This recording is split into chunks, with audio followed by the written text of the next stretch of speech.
You know, when we think about flying, we usually picture these incredible engineering marvels, right? Sleek wings, super powerful engines. But the real, kind of overlooked story is the unbelievable biological battle that happens when you put a human body miles up in the sky. So let's dive into this hidden conflict between our own biology and the pretty unforgiving upper atmosphere.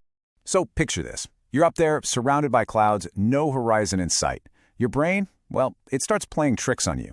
The very senses that keep you safe and sound on the ground, they become dangerously misleading. So can you really trust them at 30,000 feet? The answer, as we're about to find out, is a definite, resounding no. See, flying is so incredibly demanding that the rules don't just start with the aircraft, they start with the pilot. Before you can even dream of getting a license to fly a plane, you basically need to get a license for your own body to even be up there. And these medical standards, they're not a one-size-fits-all kind of deal. They're tiered. An airline pilot flying hundreds of people needs a top-tier, first-class certificate, and they have to renew it every single year. Even a private pilot needs a really thorough exam every 5 years. This isn't just a quick checkup, it's a deep dive into their physical and mental fitness. And believe me, the stakes are just incredibly high. The FAA has a whole list of conditions that are automatically disqualifying. We're talking serious issues where the risk of a pilot suddenly being unable to fly is just too great. It really shows you the level of certainty that's required to keep everyone on board safe. Okay, so let's say a pilot is medically cleared. You'd think they're good to go, right? Well, the challenges are really just beginning. The environment itself becomes the enemy, and the biggest threat is something you can't even see: the air. Or, more accurately, the lack of it. The big one, the critical danger up there, is a condition called hypoxia. To put it simply, it's oxygen starvation. The higher you go, the less dense the air gets, and your body really starts to struggle to get the oxygen it needs. And guess what's the first thing to go? Your brain's ability to actually think straight. Okay, this next part, this table from the FAA is, and I'm not exaggerating, genuinely shocking. It shows what's called your time of useful consciousness. That's the tiny window you have to make life-saving decisions before you're out of it. At a normal cruising altitude, say 35,000 feet, you have less than a minute. But just look what happens when you go high. At 45,000 feet, it drops to just 9 to 15 seconds. Let that sink in. That is the entire window a pilot has to recognize there's a problem, get an oxygen mask on, and save the plane. It's an astonishingly small margin for error. So how would you even know this is happening to you? Well, the scary part is how sneaky the symptoms are.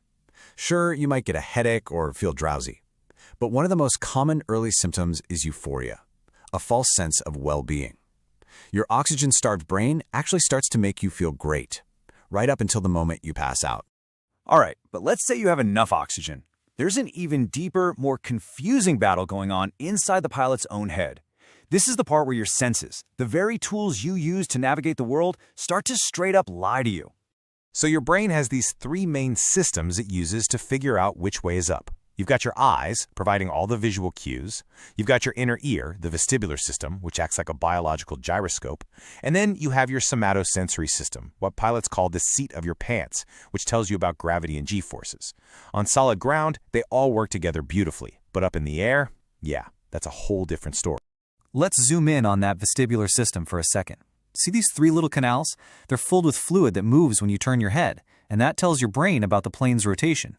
It's an amazing piece of biological engineering for sure, but it has one fatal flaw. It only detects changes in motion. And this is where we get the most common illusion in flying, something called the leans. Imagine you're in a very slow, very gradual turn. After a little bit, that fluid in your inner ear catches up and just stops moving, so it stops sending a turning signal. Your brain now thinks you're flying perfectly straight.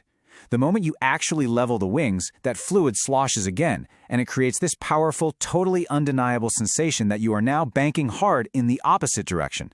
And every single instinct in your body is screaming at you to fix it by turning back, right into the original bank. And that illusion can lead to something absolutely terrifying called the graveyard spiral. A pilot, still in that unrecognized turn, feels like they're just descending a bit. So they do what they're trained to do, pull back on the controls to climb. But because they're actually in a bank, that action only tightens the spiral, making the plane lose altitude even faster. It's a deadly feedback loop, all started by a faulty field.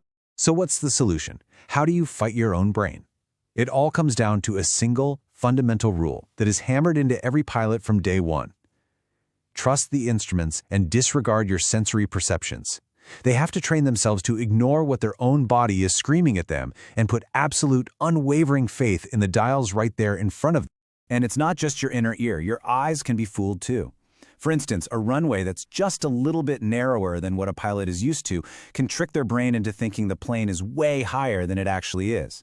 The natural instinct is to fly a lower approach, which, as you can imagine, can be incredibly dangerous. So this all brings us to the final piece of the puzzle, and it might just be the most important one. It's not just about managing the environment or sensory illusions. It's about managing yourself. It's the human factor. Pilots have this brilliant, simple checklist they run on themselves before every single flight. It's called I Am Safe. It's a really powerful tool for self-assessment. Illness, medication, stress, alcohol, fatigue, and emotion. If the answer to any of these is yes, it's a potential reason to not fly. It really comes down to having the discipline to ground yourself. Let's just take fatigue, for example, because it's not as simple as just being tired. There's a huge difference between acute fatigue, just feeling tired after a long day, and chronic fatigue, which is a much deeper state that can make a pilot's performance fall off a cliff. Recognizing that difference is a critical, life-saving skill. So when you really get down to it, flying safely isn't just about the machine. It's a triumph of rigorous training, unwavering discipline, and a kind of radical self-awareness. It's a victory over our own flawed biological programming.